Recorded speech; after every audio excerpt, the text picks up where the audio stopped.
Graça e paz, meu irmão, minha irmã. Bom, nós estamos aqui na nossa escola dominical, nossa classe única, continuando aí nossos estudos da nossa revista Em Marcha, Histórias da Salvação. Nós estamos aqui com o Antigo Testamento. Hoje nós vamos falar sobre os provérbios. Então, o livro de Provérbios, e enquanto você vai encontrando aí, é um livro que fica ali depois dos Salmos, né? Semana passada nós estivemos estudando um pouquinho sobre os Salmos e hoje nós vamos falar sobre Provérbios, os benefícios da sabedoria.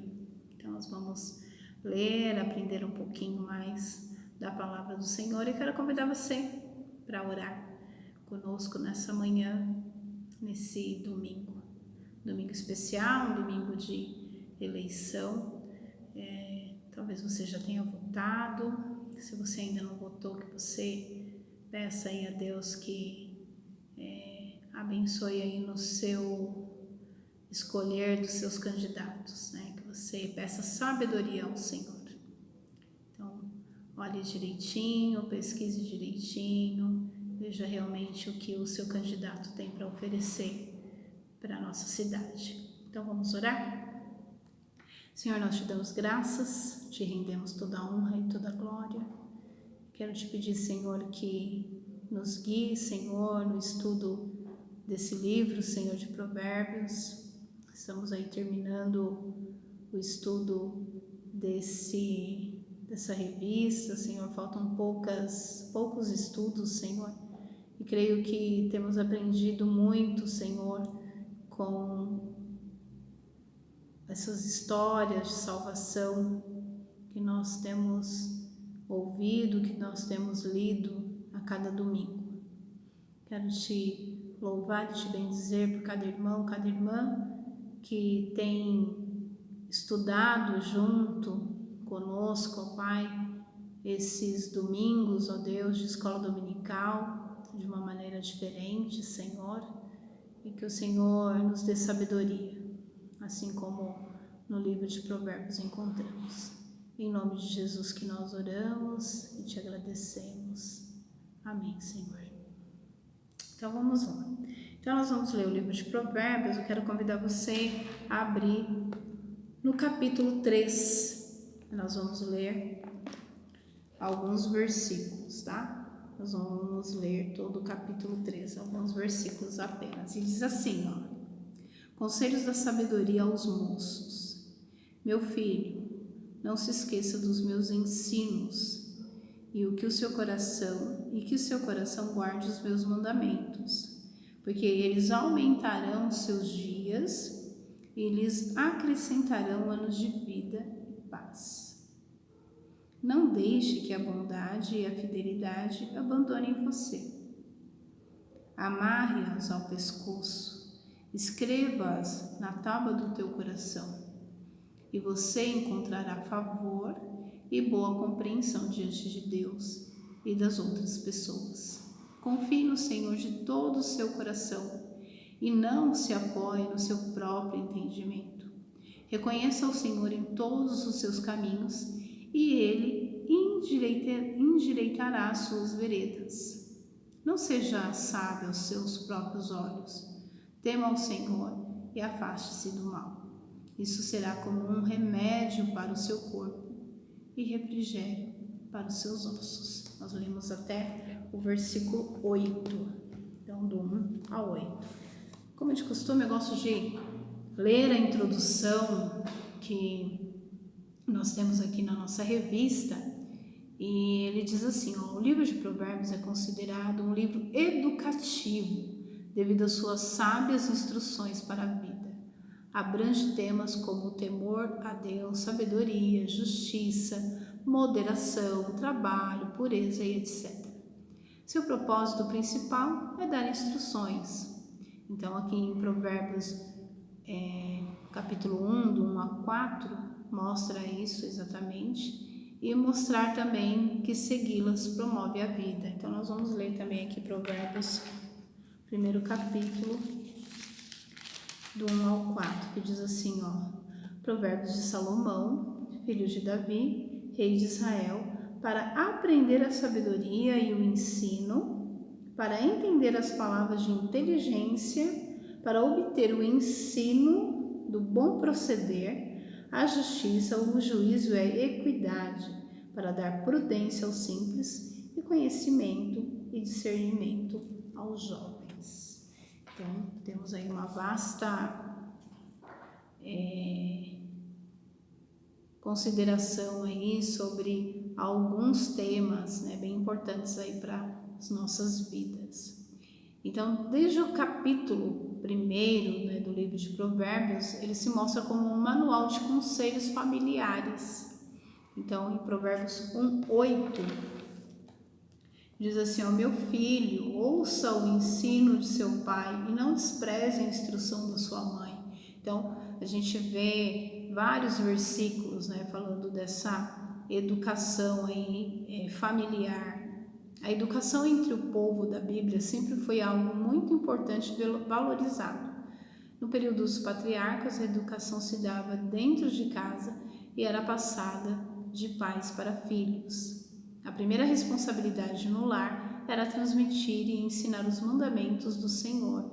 Então nós lemos em algum momento em Deuteronômio falando sobre essa questão, a gente falou bastante, né, sobre esse passar oralmente a história, né, do povo de Deus. Isso acontecia aí dentro de casa com a família, e eles tinham essa premissa de passar para os seus filhos, de educar os seus filhos e suas filhas, então preparando aí para as demandas da vida. Era a responsabilidade do pai educar e instruir os filhos, formando-os para uma futura profissão, que deveria iniciar-se o mais cedo possível. Já a mãe dedicava-se na educação das filhas até o casamento dessas. E essa é a mesma intenção do livro de Provérbios, que tem a maioria de suas orientações, conceitos ligados ao cotidiano. O livro retrata muito mais esse tema do que temas religiosos referentes à espiritualidade. Então, nós vemos aí diversos versículos ensinando coisas sobre a vida, sobre a amizade, né? Sobre o trabalho, sobre viver com moderação. Nós vemos aí de tentar ter ponderação para falar, enfim, nós vimos nesse livro de Provérbios muitos temas e nem sempre ligados com a espiritualidade, com a história do povo de Deus em si, mas é um livro, como a gente leu aqui na introdução, bem educativo. Então discorre muito sobre temas da existência humana, como a educação. Então a gente tem alguns versículos que falam basicamente da educação. Vou abrir aqui para vocês em Provérbios 13, versículos 24, que diz assim, o que retém a vara odeia o seu filho, o que ama, este disciplina desde cedo. Olha só que interessante, né? Falando da educação e falando aqui da varinha, né? Hoje a gente tem uma discussão muito interessante sobre essa questão de educar batendo, né? Que a gente entende que não há essa necessidade das palmadas, né? Vamos dizer assim, da vara nesse sentido de bater, né? Nesse sentido da violência, né? Do espancar.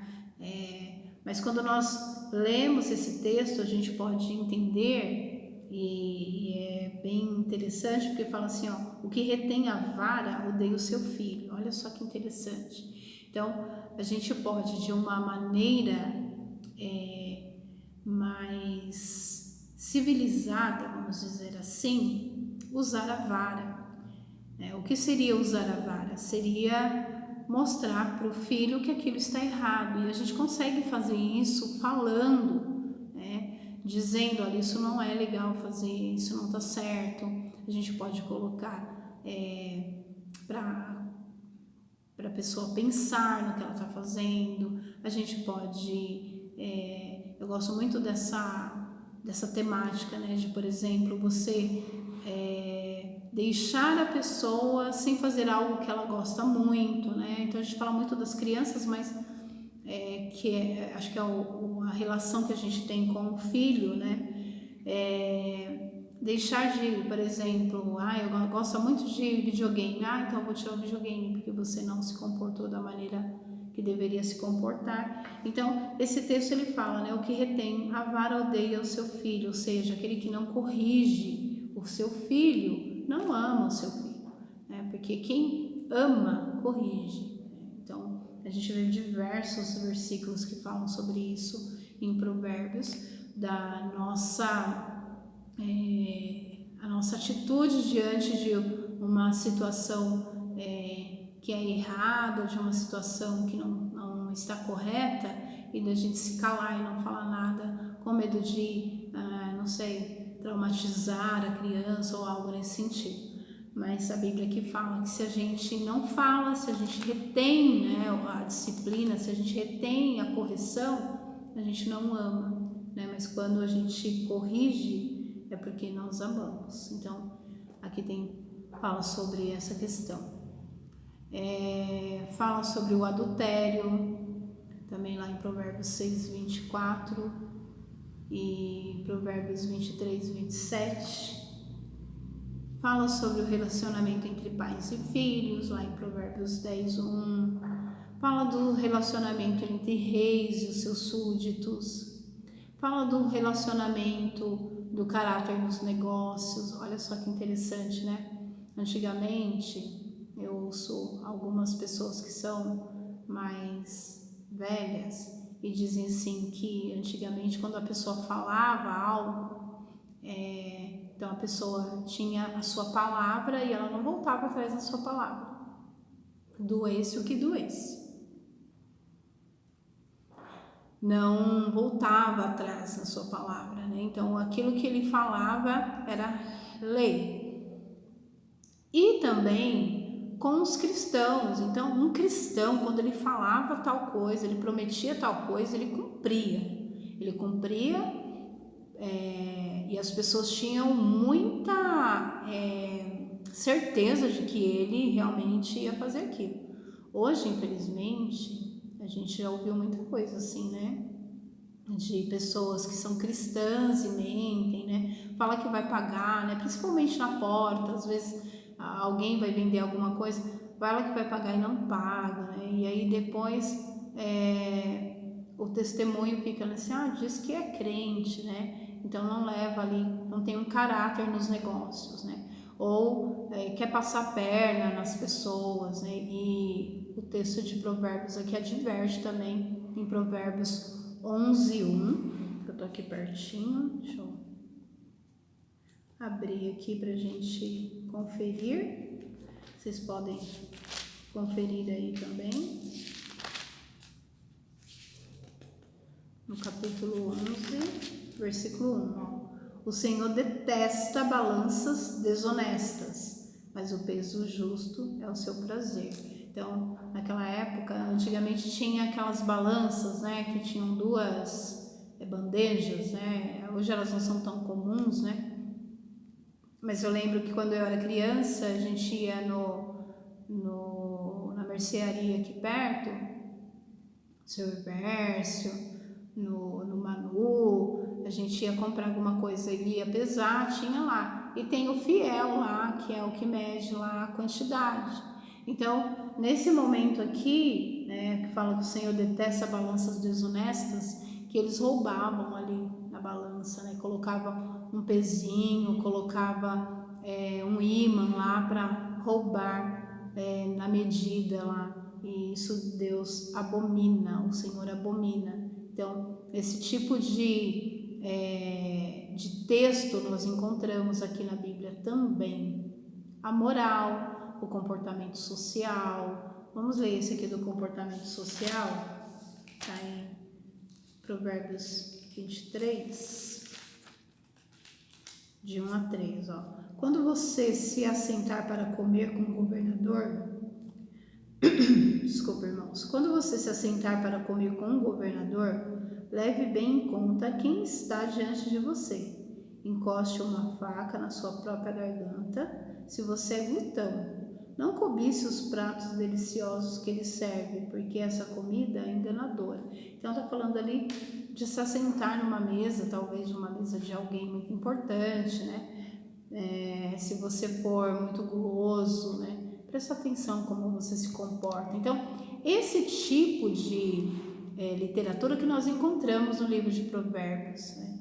Eu gosto muito de um versículo que a gente, quando é criança, a gente lê bastante, a gente ouve bastante e a gente fica pensando aí como que seria isso, né? E aí, versículo 6 do capítulo 6, vocês devem até lembrar agora, vai ter com a formiga ao preguiçoso, observe os caminhos dela e seja sábio. Então, é um versículo que é interessante, né? Que nós sabemos que a formiga, ela é muito trabalhadeira. Nós temos aí a historinha, a fábula da formiga e da cigarra, que a cigarra só ficava cantando na época que estava no outono, que estava tudo bem, e a cigarra só cantando, tocando, né? E aí as formiguinhas trabalhando, né? Juntando comida para o inverno, né? Que o inverno ia chegar. E aí a cigarra, ela tirava até uma onda, né? Tirava um sarro da cara das formigas. Nossa, vocês só trabalham. E aí vem o inverno, né? O inverno rigoroso, com neve, né? Eles estão em outro país, né? Em outro continente. Enfim, essa formiga agora está lá no seu formigueiro, tem comida à vontade, está todo mundo bem. E a cigarra, ela acaba sofrendo e morrendo porque ela só cantou, ela não trabalhou, ela não juntou. Então a gente tem uma advertência aqui, né, contra a preguiça, né? Então vai ter com a formiga, ó preguiçoso, observe os caminhos dela e seja sábio. Então a gente pode aprender, né, com os animais, a gente pode aprender com a formiguinha que é tão pequenininha. E é interessante, né, como nós podemos aprender com esses provérbios, né? Nós temos outros provérbios, né? A gente está falando dos provérbios aqui escritos pelo rei Salomão, mas nós temos outros provérbios que a gente escuta durante a nossa vida, né? Então, são aqueles ditos populares, né, que não deixam de ser uma sabedoria popular, né, que nós aprendemos também com elas, né? Nós, em algum momento das nossas vidas, nós citamos, né? Então, por exemplo, você insiste em fazer alguma coisa e acaba dando certo, né, em algum determinado momento, depois de você insistir muito, e aí a gente lembra daquele ditado, né? Água mole em pedra dura, tanto bate até que fura. E é uma verdade, né? Então, nós aprendemos muito com os provérbios, né?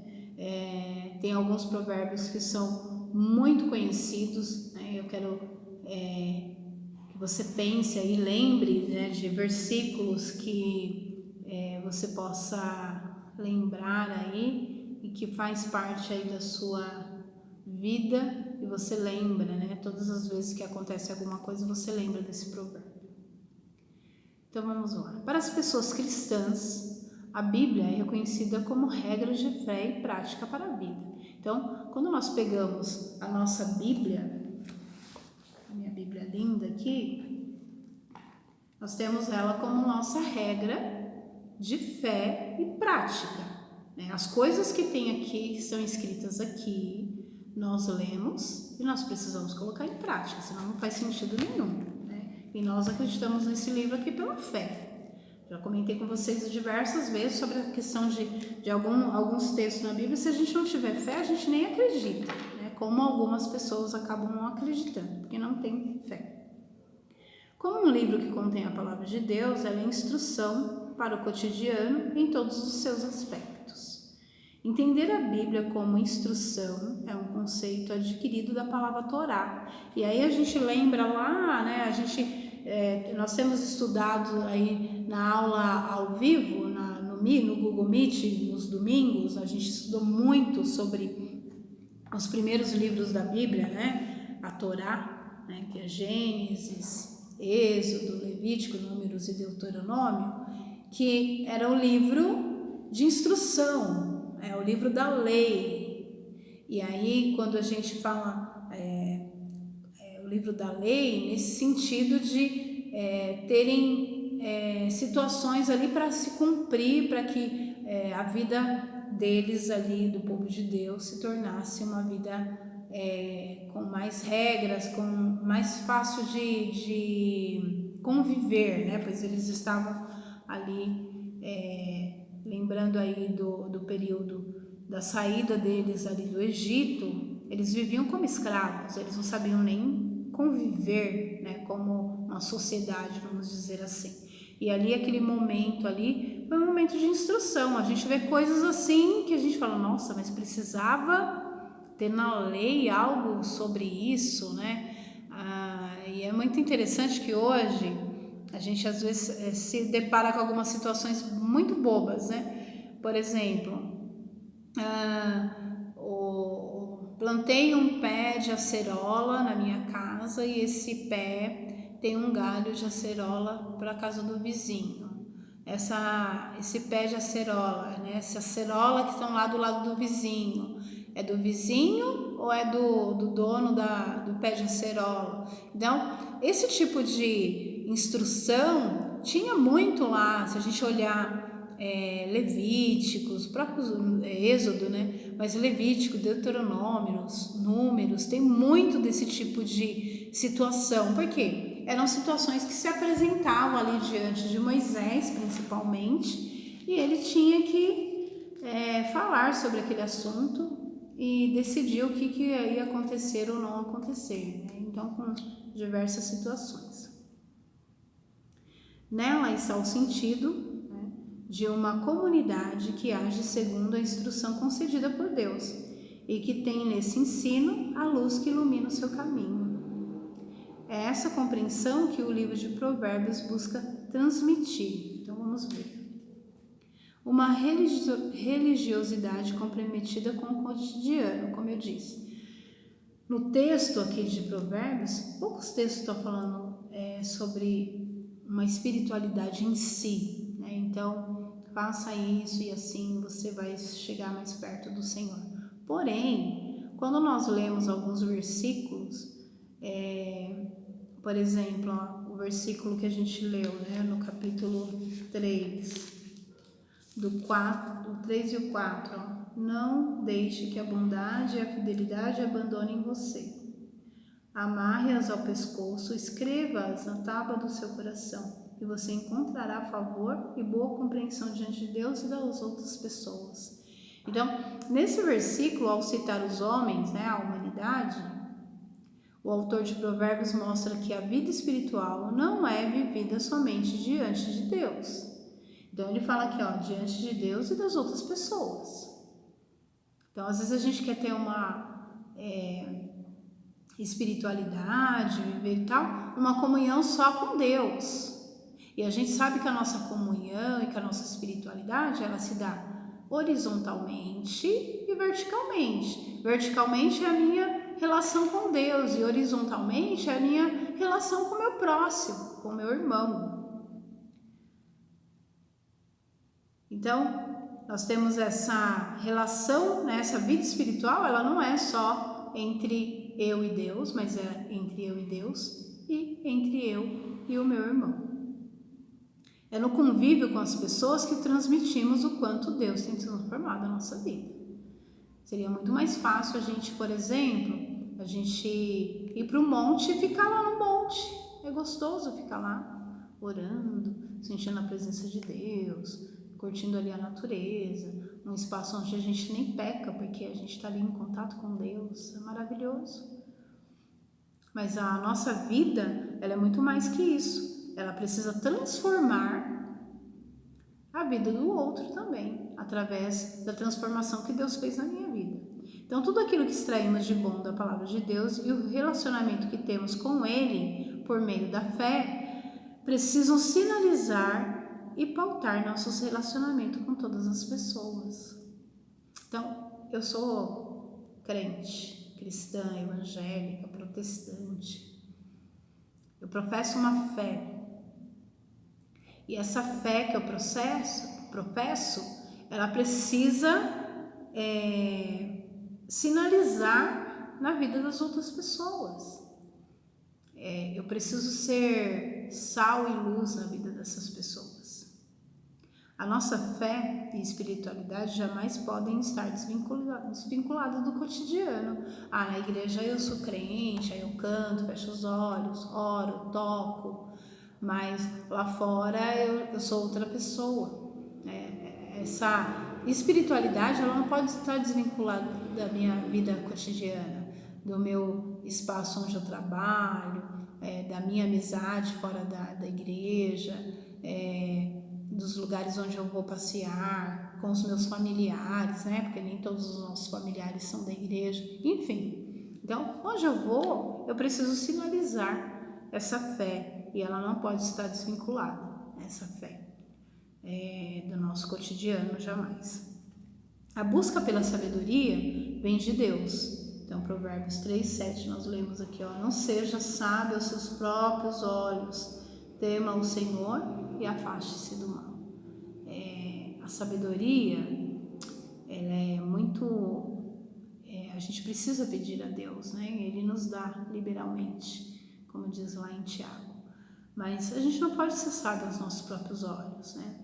Eu costumo dizer assim que é tão estranho, né? Quando a pessoa fala assim, eu sou muito inteligente, porque eu fiz isso, porque eu estudei aquilo, eu estudei não sei aonde, eu fiz tal especialização, eu fiz, aconteci, né? Tal. Não quando a pessoa está se apresentando, né? Para a gente saber exatamente o que ela pode nos oferecer. Não estou dizendo nesse sentido, estou dizendo no sentido da arrogância, né? Da pessoa se achar o máximo e ter essa sabedoria aos seus próprios olhos.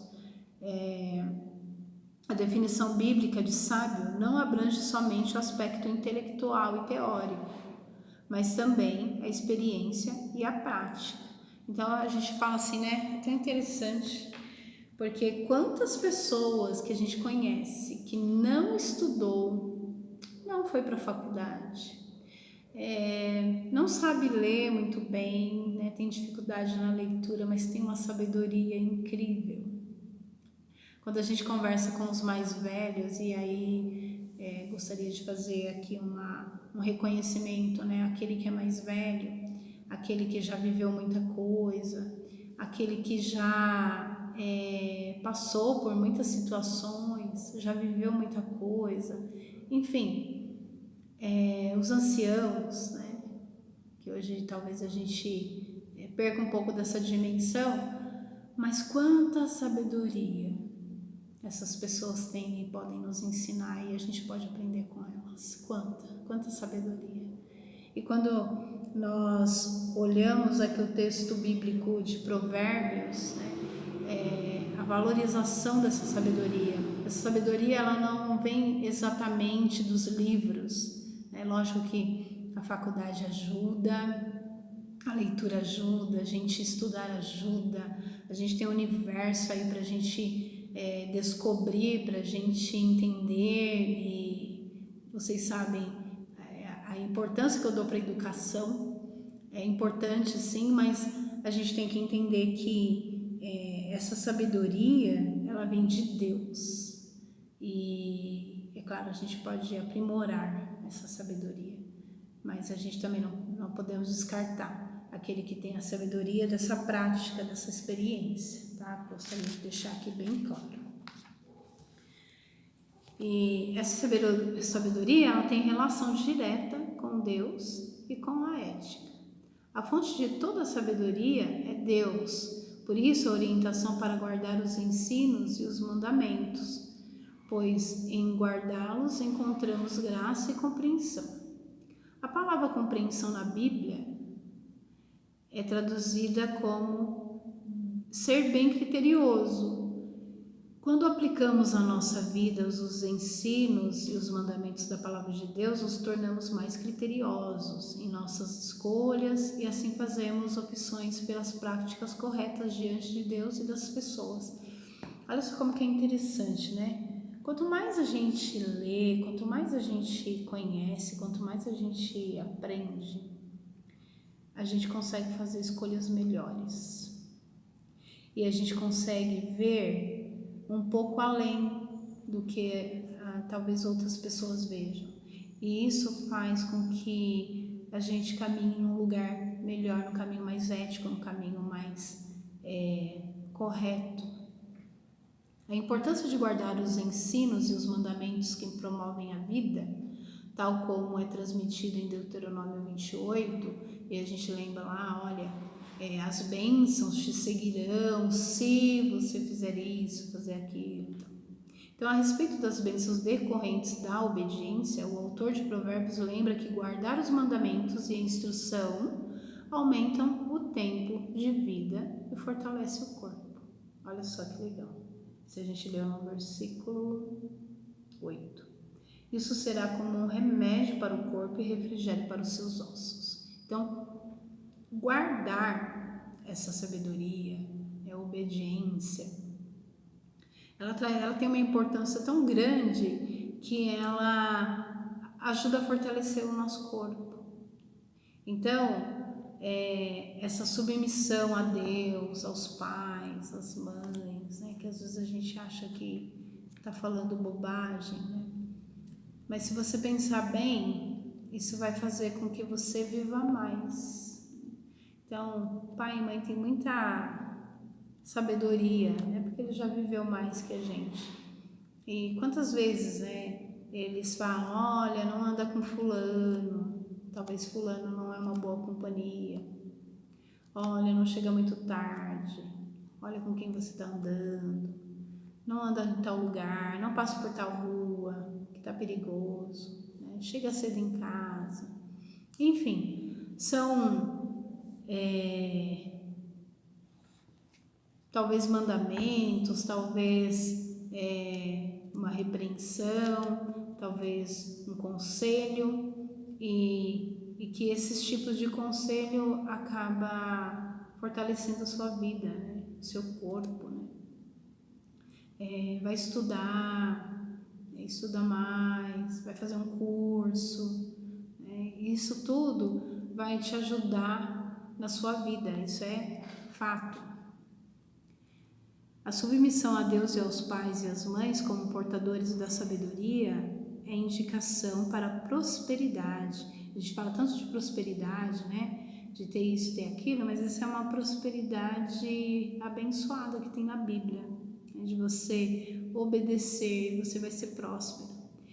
Que nas Escrituras está muito ligado ao bem-estar físico e à espiritualidade do que às coisas materiais.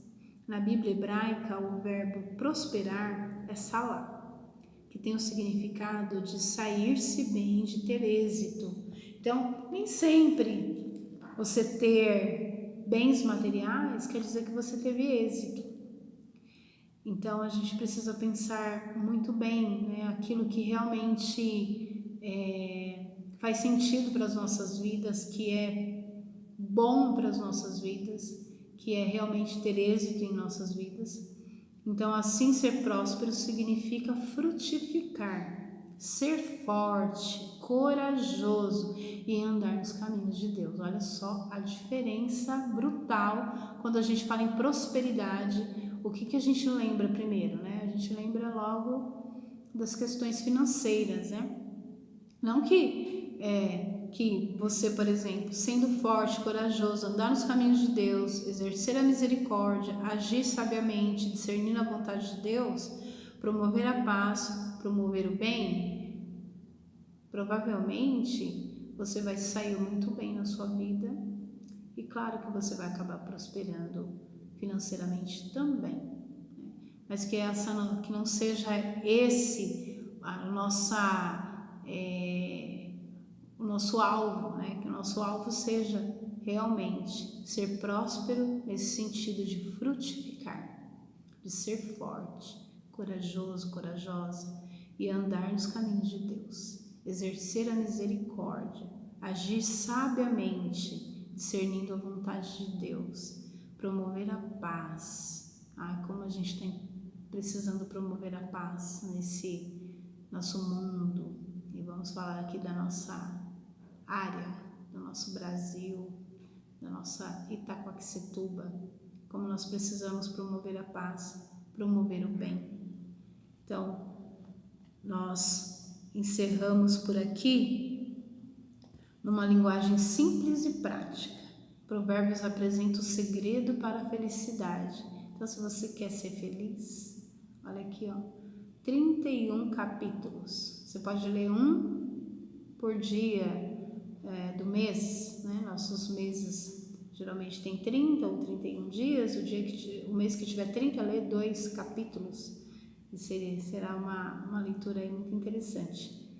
A sabedoria, compreendida como observação, experiência e reflexão, nos preparam para os múltiplos aspectos do viver humano e atrai sobre nós o favor divino. A gente leu aqui no capítulo 4, né? Se você encontrará favor e boa compreensão diante de Deus e das outras pessoas.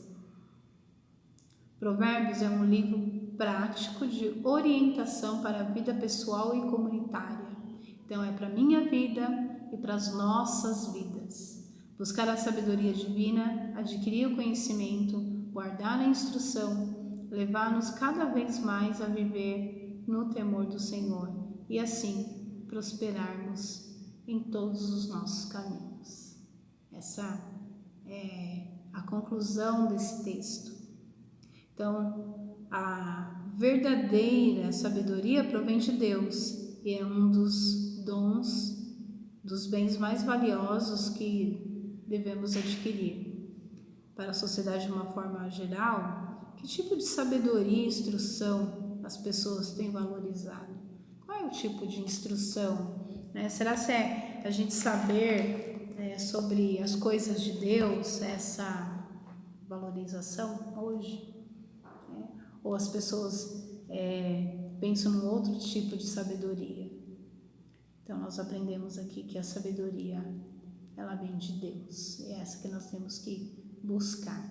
E eu quero convidar você a fazer como Salomão pediu sabedoria a Deus, e ele realmente fez esse homem sábio. E eu quero colocar você agora diante do Senhor.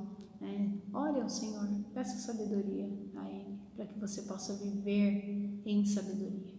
Então vamos orar?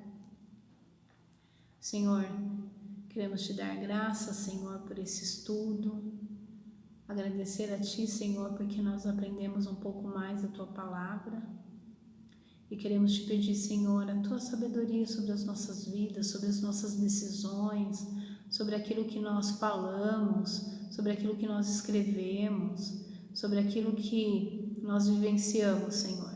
E nós queremos, Senhor, que essa Sua sabedoria, Senhor, ela nos faça andar por caminhos corretos, Senhor, e possamos ser guiados por Ti, Senhor.